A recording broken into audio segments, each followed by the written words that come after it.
I never thought that could happen. Never.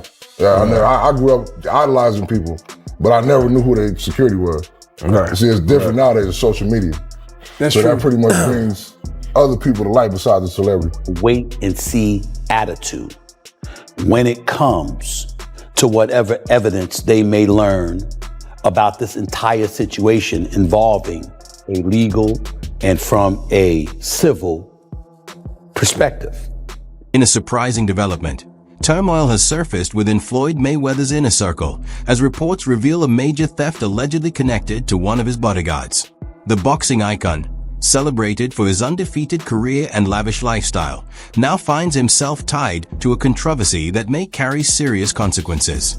Information about the reported $42 million theft is still limited, but the situation has already placed a cloud over the carefully maintained image Mayweather has projected for years.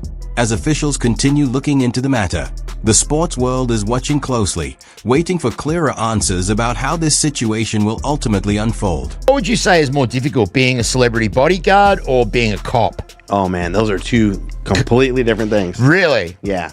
So being a cop, you know, when you leave the job for the day, you're still kind of in the back of your mind, just like situations, right? With bodyguarding, that is, you are on him like glue all the time. So if something happens to him, guess whose problem it is?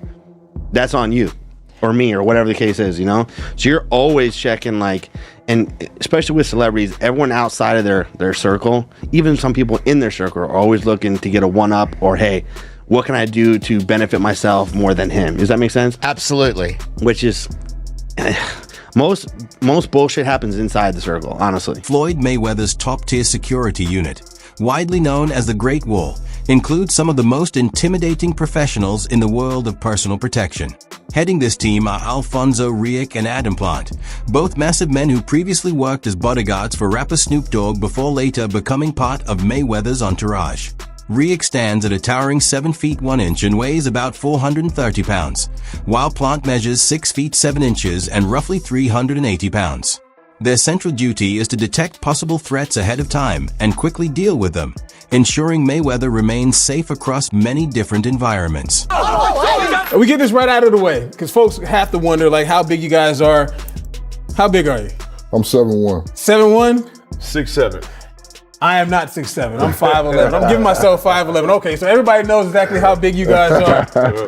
First things first, how'd you get into a big church? I'm from Vegas, born and raised Las Vegas, but I got into it working security out here. So a lot of people knew me around town, working in different clubs and stuff like that. I actually teamed up with this guy through one of my partners. They used to throw parties here that had me working for him, which was a mutual friend of his. He connected us. Well, we took off, man. Okay, yeah, all right. Yeah. Now, a lot of people know you from working with Floyd Mayweather, but you also work for a lot of different people in your time. Mayweather's security detail features powerful figures, such as Adam Plant, widely recognized by the nickname Big Adam. Over time, he has become a well-known presence within Mayweather's close entourage.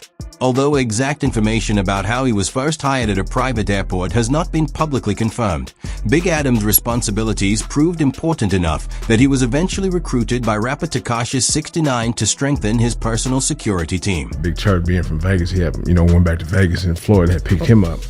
And so it was around late December, he had hit me and said, hey man, Floyd is getting rid of one of his dudes. If I can get you over here, would you want to work? And it, just me wanting to change the pace at the time, I was like, yeah, hell yeah. So Floyd was coming down to playing a celebrity game with the Team Watson. Mm-hmm. And so it was like December 14th or something like that. So I asked one of the dudes to cover me, and I went over to the Van Nuys airport and met him. And so, Church had already told him about me. Big Mark, rest in peace, had told him about me. And so when I met him at the airport, he got off the plane. He looked me up and down, was like, Big Church, you good? He's like, the Church was like, hell yeah. He's like, Big Mark, you good? He's like, hell yeah. He's like, all right, yeah, he on. Yeah. So I started with Mayweather December 28th, 2007. The Great Wall, consisting of Floyd Mayweather's former bodyguards Big Church and Big Adam, gained recognition not only for providing protection to high-profile celebrities, but also for appearing in films such as Think Like a Man 2. Their visibility increased because audiences watched them on screen performing security roles similar to the duties they handled in real life. once we got an opportunity to get in front of a camera, we were gonna shine. And at that particular role in Think Like a Man 2 was us doing security. So we, before we actually shot the scene, we had to choreograph that particular scene with Gary Owens and Kevin Hart and all those guys. And I mean, it was so natural for us because that's what we do. Yeah. So we just wanted to perfect that in front of a camera. And that's what we did, man. So, from that, a lot of people were just, they would hit us up like, man, we just watched the movie, man. That was you guys in that movie? It was like, yeah, man, you didn't know we could act a little bit, huh? Their name actually originated from Floyd Mayweather himself. Whenever they found themselves in a large crowd and needed to keep him secure, Floyd would tell them to put the wall up, signaling that he wanted them to create a solid protective shield around him. As time passed, he began referring to them as the Great Wall. The group appreciated the title so much that it eventually became their official identity, and they later developed it into a recognizable brand. That is wild. Now, I see the t-shirts, the Great Wall, the Great Wall. First thing, how did you get the name? It came from Floyd Mayweather, man. Okay. Whenever we were in a crowded area, we had him somewhere, he would always say, put that wall up, you all right? And we were about to leave, like, y'all put that wall up. So he kept saying it. And one day he just said the Great Wall. And we talked to each other and said, man, listen, let's run with that, man. And let's do something with it. So what we did, Church had the idea of putting the Great Wall logo on the shirts with a friend we had. Okay. And so that particular friend, he was a graphic design artist, so he would make us some really cool things. And so our partner now, Stephen Reed, and our other partner, Dr. Andronica Handy, Andronica had seen the shirt and asked us where could he buy one. And we were like, man, this is just something that we do for us. Floyd Mayweather keeps a remarkably strong and loyal bond with his bodyguards, often viewing them as essential parts of his inner circle. Greg LaRosa, a leading member of his security staff, has spoken about this connection, describing Mayweather as one of the most loyal individuals he has ever known. His comments emphasize the level of respect and backing Mayweather provides, which even extends to helping with personal needs such as arranging time or opportunities for family visits. Coach Anthony with none other than Greg LaRosa here. You see him? How y'all doing? TMT in the building. Shoot, what we need to know today? Well, we got a big weekend coming up. Yes, sir. Let me know what you got coming up. I mean, let me know what you got for tonight. You know what I mean? Who's fighting again? Canelo. Oh, yeah. Triple G. Oh, you don't watch those guys? No, last I checked, I thought Floyd was about to fight Pacquiao, so I'm not sure. I'm not sure who's fighting. All right, let's talk about that. You know what? That's more important to me. Yeah. That is more important to me. Okay. Floyd Pacquiao 2. Explain to me. I saw something on the internet. I saw them meet up at a club or something. Yeah. What's going down? Well, I don't know. I'm not out there right now, so I still been off for a little while. But he's out there in Tokyo right now, and I guess he ran into Pacquiao, and he mentioned that he's going to come back and fight. So Floyd Mayweather. So Floyd Mayweather is really seriously considering fighting again and against Manny Pacquiao. Floyd, he's always going to keep you on your toes, man. I do as well. Floyd Mayweather is widely recognized for keeping a powerful security presence around him, typically moving with a group of 6 bodyguards even during everyday activities. This was clearly seen during a stop at Roscoe's House of Chicken and Waffles in Hollywood, where he showed up alongside his large entourage.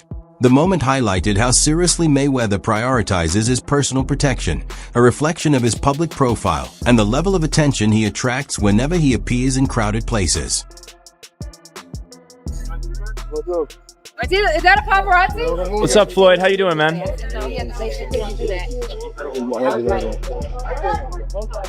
Yo, Floyd, how was dinner, man? Yo, Floyd, I was just wondering if you got Selena's blessing, bro. All right. Yeah. I ain't gonna get in his way. CMT out here. Over the years, members of Floyd Mayweather's security team have been linked to several assault accusations involving fans. In February 2022, Eduardo Andres Torres Martinez filed a lawsuit stating that one of Mayweather's bodyguards hit him and tried to take his phone after he attempted to record the boxer at the Yard House restaurant in Los Angeles. Martinez is requesting $3.3 million in compensation, claiming the incident caused both physical harm and emotional distress. Floyd Mayweather, a guy who's in his entourage as Floyd is walking out of Roscoe's Chicken and Waffles here in Hollywood. Floyd, someone in his entourage, gets into a scuffle, actually allegedly beat the crap out of a fan who just wanted to get a photo with Floyd. So Floyd is getting into the car there. You see him on the passenger side. And at the back of the car, there's a guy in red. That guy in red is the alleged bodyguard. There you see the scuffle. And then he just lets that guy have it. All right, Charles, a couple important things here. Floyd's camp is adamant that the dude in the red, despite the fact he's wearing a money team shirt and is with Floyd in a security kind of capacity, is not on the payroll as a security guard. It's part of the entourage. But we did some digging earlier in the day.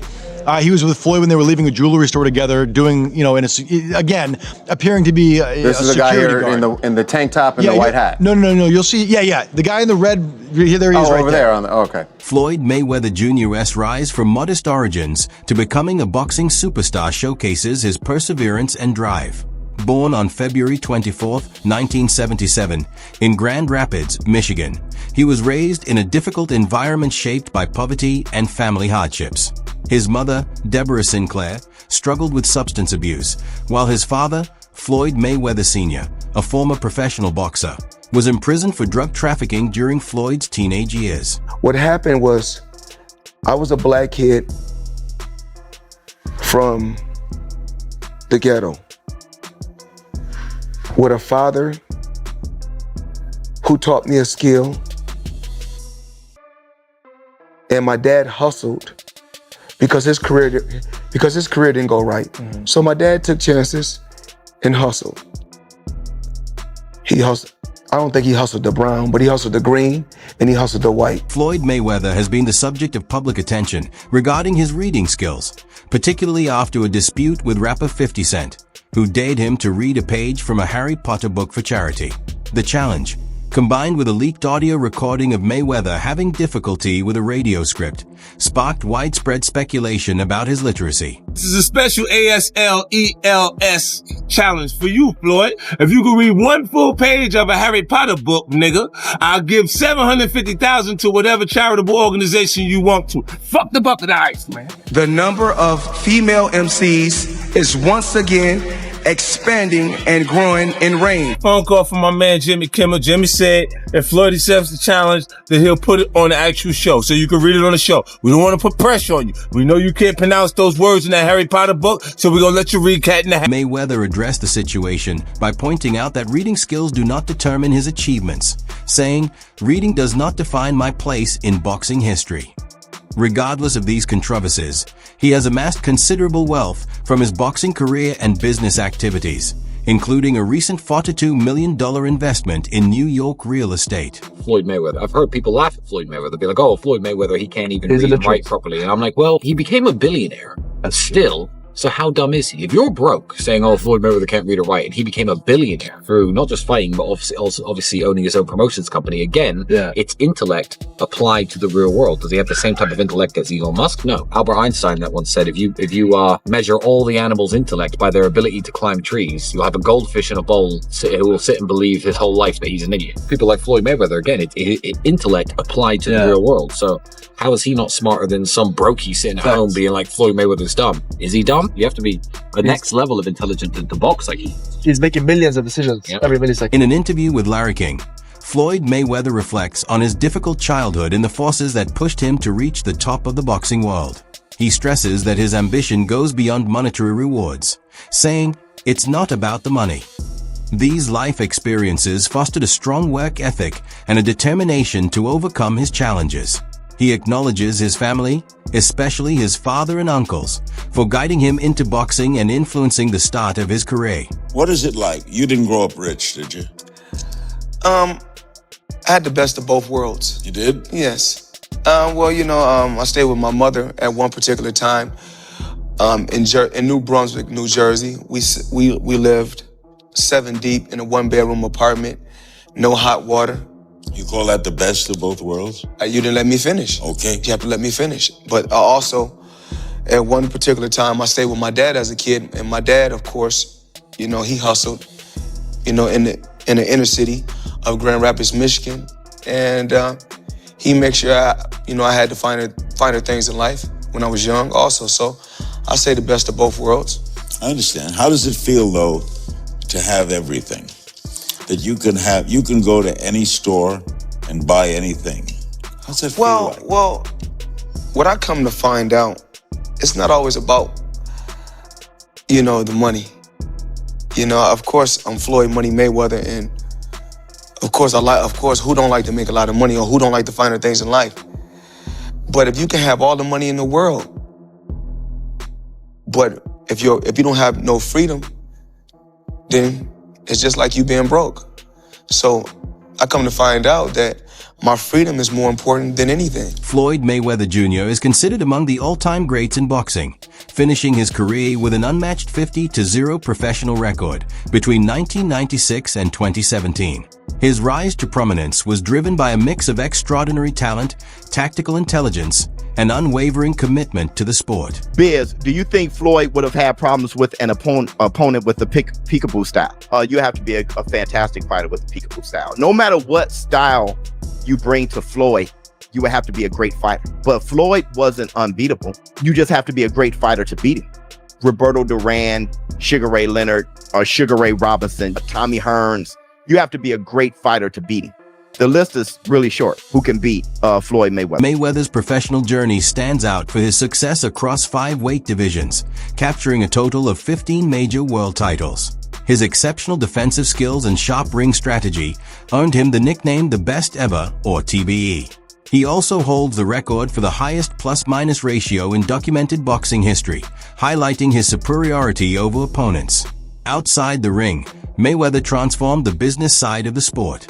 Through Mayweather Promotions, he gained control over his career, securing highly profitable agreements that maximized his earnings. His fights consistently attracted huge pay-per-view audiences, with the 2015 bout against Manny Pacquiao reaching 4.6 million buys, the largest in boxing history. Manny Pacquiao, that's just rumors, or is that possible in the exhibition? When Manny Pacquiao spoke about that, he shouldn't have. Because it's a time and a place for everything. I'm not gonna say he's right and I'm not gonna say he's wrong. But it's so crazy. When he spoke about it, I could have easily came out and said, yeah, you spoke about it. I ain't have to say nothing. Just by you saying my name, they gave me a check for $4 million. Who did? I mean, I don't like to throw certain individuals under the bus, because we don't do that. Somebody gave you $4 million for saying your name. He said my name when he didn't supposed to. Remember, I said it's a time and a place for any and everything. Yeah. He said my name, and I said, you in the wrong. Remember, I want you guys to go check out Manny Pacquiao when he got upset a few times when he said, "Oh, Floyd, you using my name, But remember, he got famous because they said this could be the guy that could possibly dethrone the king. Mayweather's legacy was further solidified with his induction into the International Boxing Hall of Fame in 2021, honoring his impact on the sport. Known for both his undefeated record and immense wealth, Floyd Mayweather Jr. has become a symbol of extravagance. His impressive car collection is valued at over $100 million, featuring numerous high-end vehicles, while his watch collection includes notable pieces such as the $18 million Jacob & Company, Billionaire 3. Additionally, he owns 2 private jets and several luxury estates, including a $25.5 million mansion in Beverly Hills and an $18 million compound in Miami Beach. Floyd Mayweather Jr. has been paid over $1 billion through his career. What are the craziest ways that he spent it? Let's start with the ice. Dude has almost everything diamond crusted, from his plates and silverware to the case for his gold iPhone to his $18 million watch nicknamed the Billionaire. Moving on, apparently Mayweather also loves golf, or probably just golfing around courses. Dude owns a pair of Cadillac and Bentley golf carts, worth over $500,000 together. Then there's his barber, who makes house calls 3 to 4 times a week, each visit costing money a clean $1,000. And it gets even crazier. Apparently, Floyd never uses the same pair of boxers twice, and he'll leave all of his kicks at hotels he stays at as gifts to staff. But the scary thing, none of this comes close to the dude's gambling habit. Floyd reportedly dropped over $6 million on the Heat in Game 7 of the 2013 finals. And thankfully, LeBron came through for him, and that's just a slice of the money life of Money Mayweather. Despite his vast holdings, questions about Mayweather's financial stability have arisen. In 2025, reports indicated that the FBI confiscated $600 million in his real estate assets as part of a $42 million fraud probe. Additionally, his accountant disclosed that he lost $500 million over 6 years due to lavish spending and high-risk investments. While Mayweather still takes part in exhibition fights, which he jokingly calls legalized bank robberies to earn money, doubts persist about the long-term viability of his financial approach. Into late 40s now, still fighting with these random people in random places. Yeah. For 5 million here, 10 million there. No, he's just a big spender. You can't spend like that, you know? Like, this guy has a lot of chains. So many chains, bro. Chains, that's a depreciating asset. Yeah. Get yourself something that'll hold value. Yeah. Go buy some real estate, brother. Buy an original. We'd love to have you in the Dow. What? Invest in Prime, huh? Do something smart with the money, Floyd. And they say, well, it's not all about the money. Well, your kids can't eat legacy. Patches on my trunk, that's 30 million alone. So who's really the smartest one in the sport of boxing? When it comes to legalized bank robbing, I'm the best. I don't care if y'all write good stories. I don't care if y'all write bad stories. At the end of the day, I will always have the last laugh. Damn, I'm writing this story about Floyd. But look at the house I go to. And look at the house he goes to. Mayweather's financial habits reflect a combination of enormous wealth and extreme spending. He built his fortune through boxing and managing his career with Mayweather Promotions. Yet his lavish purchases, including luxury cars, watches, private jets, and multi-million-dollar properties, along with risky investments, have placed significant pressure on his finances. Although exhibition fights bring in extra income, depending on these unpredictable events makes sustaining his lifestyle uncertain. Without disciplined planning or scaling back expenses, maintaining this level of extravagance long-term seems unlikely.